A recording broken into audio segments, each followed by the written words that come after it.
오늘 본문은 주님을 따르는 사람들이 꼭 알고 있어야 할 사실이 무엇인가를 가르쳐 주시는 그런 말씀입니다. 주님을 따르는 사람들이 꼭 알고 있어야 할 사실이 뭐겠습니까? 첫째는 주님을 따르는 사람은 주님 가시는 길의 목적이 뭔가를 바르게 알고 따라야 됩니다.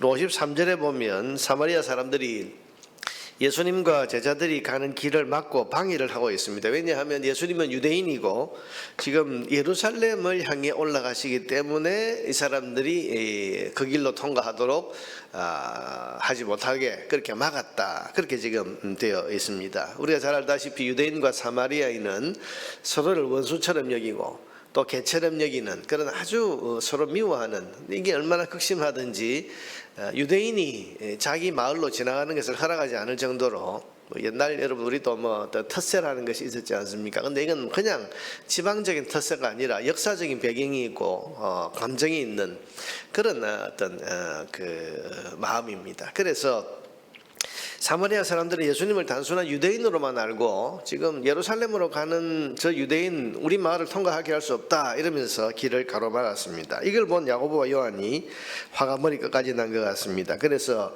54절에 보니까 예수님을 향해서 뭐라고 그럽니까? 제자 야고보와 요한이 이를 보고 이르되 주여 우리가 불을 명하여 하늘로부터 내려 저들을 멸하기를 원하시나이까. 구약 성경에 보면 엘리사 시대에 엘리사를 데리러 온 사람들을 향해서 엘리사를 모욕했을 때 하늘에서 불을 내려서 죽인 그 사건이 있거든요. 그것처럼 선지자이신 예수님을 이렇게 박대하는 저 사람들 불을 내려서 다 죽여버리십시다. 이렇게 지금 과격한 말을 하고 있는 겁니다. 이때 예수님께서 이 제자를 꾸짖으셨습니다. 56절에 보니까 55절에 보니까 예수께서 돌아보시며 꾸짖으셨다. 왜 꾸짖으십니까? 예수님은 지금 예루살렘을 왜 가시는 겁니까? 사람을 구원하기 위해서 지금 길을 가십니다. 51절에 보면 이때 예수님은 십자가와 죽음을 바라보시면서 예루살렘으로 올라가기를 굳게 결심하셨다. 이제 나는 저 십자가 죽음이 기다리고 있는 예루살렘으로 올라가야 되겠다. 굳게 결심을 하셨다. 예수님 마음에는 지금 사람을 구원하는, 자기의 죽음을 통해서 많은 사람들을 살리려고 하는 마음으로 가득 차 있는 것입니다. 그런데 제자들은 자기 감정 때문에 사람들을 면하자고 하는, 여러분 그렇게 지금 사람을 살리기 위해서, 구원하기 위해서 내 목숨도 내어놓겠다 이 결심으로 지금 예루살렘에 올라가시는 예수님과 함께 가면서 자기 감정 때문에 저 사람들만 죽여버리십시다. 여러분 이게 예수님 마음을 얼마나 지금 모르는 사람들인가 말입니다. 여러분 주님을 따르는 사람은 주님의 마음이 무엇으로 지금 가득 차 있는지를 알고 따라야 됩니다. 주님의 마음을 가득 채우고 있는 게 뭡니까? 구원입니다. 사람을 살리는 것입니다. 자신의 목숨을 내어주시면서까지 죄인을 살려내시려고 하는 구령의 열정으로 가득 찬 것이 우리 주님의 마음입니다. 그것은 지금도 마찬가지입니다. 우리가 하나님의 비전을 이루자. 여러분 하나님께서 바라보시는 게 뭐겠습니까? 전 세계 모든 열방의 사람들, 나라와 민족과 방언과 족속 가운데서 구원받은 사람들을 다 한 곳에 모아서 하나님을 예배하는, 그것을 하나님 바라보시고 그걸 지금 향해서 하나님 마음이 다 쏠려 있으신데, 그 하나님을 따르고 그 하나님을 섬긴다는 사람이 마음에 저 인간 확 망하면 좋겠다, 저 사람 확 죽으면 좋겠다, 여러분 이런 어떤 미운 마음, 사람을 저주하는 마음을 품고 있다면 이건 하나님의 마음을 몰라도 너무 모르는 사람인 거죠. 내가 섬기는 주님, 내가 지금 따르고자 하는 주님의 마음이 무엇으로 가득 차 있는가를 잘 알고 그 주님의 마음과 같은 마음을 품고 주님의 뒤를 따라가야 하는데, 오늘 이 제자들은 자기 감정에 사로잡혀서 지금 주님이 무슨 마음, 어떤 마음으로 지금 가득 차고 계신지를 전혀 알지 못한 채 그렇게 지금 주님의 뒤를 따라가고 있으니 이게 지금 주님께 꾸지람을 듣는 겁니다.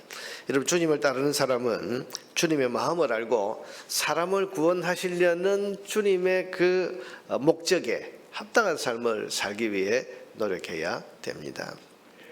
둘째로 주님을 따르는 사람은 신앙이 구호가 아니라 고난이 있는 현실이라는 사실을 잘 알고 따라야 됩니다. 여러분 57절에 한 사람이 주님이 어디로 가시든지 주님을 따르겠습니다 그랬습니다. 그런데 주님의 대답은 칭찬이 아니라 네가 현실을 아냐? 하는 그런 충고였습니다.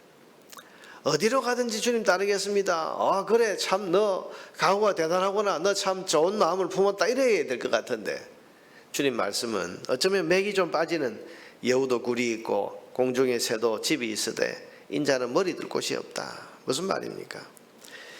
그리스도이신 예수님을 따르는 것은 겉으로 볼 때는 화려해 보이고 멋져 보이지만 현실은 머물 집도 없고 오늘 먹을 양식을 걱정해야 되고 머리 둘 안식처도 없는 그런 고난이 일상인 삶이라는 것을 네가 알고 지금 이 말을 하느냐? 그런 말씀입니다. 여러분, 주님을 따른다고 하는 것은 우리가 예배 시간이나 찬양 시간에 나 주님을 따르겠습니다, 나 주님 따르리 하는 그런 어떤 찬양의 고백을 멋지게 하는 것이 아닙니다. 주님을 따라 사는데 따르는 일상의 수고와 고난을 견디고 고통과 피곤함을 묵묵히 감당하는 생활입니다. 여러분, 수고 없는 신앙생활을 하려고 하지 마세요. 고난 없는 편안한 신앙생활은 없습니다. 우리가 따르는 주님의 길은 자기를 끊임없이 부인하고 십자가를 지고 따라야 되는 그런 길이라는 사실을 주님의 뒤를 따르는 사람은 반드시 잘 기억을 해야 됩니다. 그래서 수고 없는 신앙생활은 없다, 편안한 신앙생활은 없다, 고난 없는 신앙생활은 없다. 그래서 여우도 굴이 있고 공중의 새도 집이 있으되 인자는 머리 둘 곳이 없다. 이런 삶이라는 것을 알고 그래서 이런 현실의 수고와 고통과 고난을 기꺼이 감내해야 하는 길이라는 것을 잘 알고서 그렇게 주님의 뒤를 따라가야 하는 겁니다. 세 번째로 주님을 따르는 사람은 주님을 따르는 삶의 최우선 순위를 가져야 된다고 말씀하십니다. 59절에 보니까 또 다른 사람에게 나를 따르라 하시니 그가 이르되 나로 먼저 가서 내 아버지를 장사하게 허락하옵소서. 이르시되 죽은 자들로 자기의 죽은 자들을 장사하게 하고 너는 가서 하나님 나라를 전파하라. 여러분, 유대인들의 장사는 장례식을 다 마치고 적어도 1년 동안의 추도 기간을 지내는 것을 말합니다. 예전에는 우리 조선시대에도 3년상이라는 게 있지 않습니까? 유대인들도 그런 비슷한 그런 풍습을 가지고 있었습니다. 여러분, 지금 이 사람이 지금 말은요, 아버지가 지금 돌아가셨다 그 말이 아니고 내게 늙은 아버지가 계신데 지금 내가 주님을 따르겠습니다만은 그러나 내 늙은 아버지가 언제 돌아가실지 모르는데 자, 아버지 다 돌아가시고 장례 다 치러드리고 그 다음에 1년 동안의 추도 기간 잘 지낸 다음에 그때 와서 내가 주님 따르겠습니다. 지금 그런 말이죠.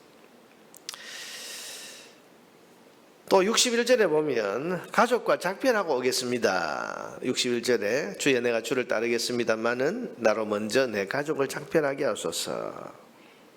주님을 따르려고 하니까 가족이 눈에 밟히는 겁니다.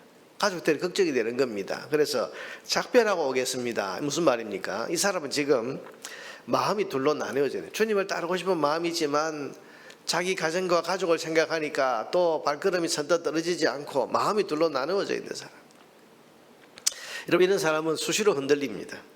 일만 생기면 언제든지 주님 따르기를 머뭇거릴 그런 사람인데 이런 사람은 주님의 뒤를 끝까지 따라갈 수가 없다는 것입니다. 그래서 주님께서는 손에 쟁기를 잡고 뒤를 돌아보는 자는 하나님 나라에 합당하지 아니하다. 쟁기를 잡았으면 앞을 보고 그냥 나가야 되는데 자꾸 뒤를 돌아보면 이게 쟁기가 똑바로 가지 않고 삐뚤삐뚤 그래서 이게 뒤를 자꾸 돌아보다 마음이 지금 이게 뒤를 자꾸 돌아보는 이런 마음으로 염려 걱정이 있으면 하나님 나라 합당하지 않다. 무슨 말입니까? 주님의 뒤를 따라가는 사람은 주님을 따르는 일에 최우선 순위를 둬야 되고 그리고 나머지 모든 문제는 하나님께 믿고 믿음으로 맡겨야 되는 거죠. 우리가 주의 일을 하면서 이거 생각하고 저거 염려하고 저런 걱정하고 계산하고 따지기 시작하면 우리가 한 걸음도 뛸 수가 없습니다. 그러나 내가 주님을 따르겠습니다. 그래서 주님이 말씀하시는 이 쟁기를 들고 나를 따라오라고 하시면 이 쟁기를 붙잡고 앞만 보면서 주님 인도하시는 대로 그렇게 순종하면서 걸어가면 이 모든 것은 너희에게 더하여 주시라는 말씀처럼 다른 모든 것에 대해서는 주님께 맡기면 주께서 그 모든 것을 다스려 주신다는 것을 믿는, 책임져 주신다는 것을 믿는 믿음을 가지고 주님의 뒤를 따라가야 하는 것입니다. 여러분, 오늘 본문에 보면 주님을 따르겠다는 사람, 또 주님이 따라오라고 했을 때 예 그러겠습니다 라고 순종하는 그런 사람들의 모습이 나옵니다만은, 그러나 이런 한 사람 한 사람들이 주님을 따른다는 게 뭔지를 잘 알고 주의 뒤를 따라야 된다는 말씀을 오늘 주님께서 우리에게 해 주셨습니다. 여러분, 주님을 따르는 삶은 결코 만만하지 않습니다. 쉬운 게 아닙니다. 때로는 고난이 있고 수고도 해야 되고 때로는 고통과 십자가도 지는 그런 삶이고, 그리고 우리의 삶의 선택의 문제가 왔을 때 언제든지 주님을 최우선 순위에 둬야 되는 그런 삶이 주님의 뒤를 따르는 제자의 삶입니다. 우리가 항상 깨어서 정신 차리고, 그래서 앞서가시는 주님을 똑바로 바라보면서 믿음으로 나아가야, 그래야 우리가 주의 뒤를 온전히 따라갈 수가 있습니다. 오늘도 오늘 이 말씀을 내게 주시는 하나님의 충고의 말씀으로 깊이 새기고 주님을 따르는 일에 최선을 다하는 우리 모두가 되기를 주님의 이름으로 축복합니다.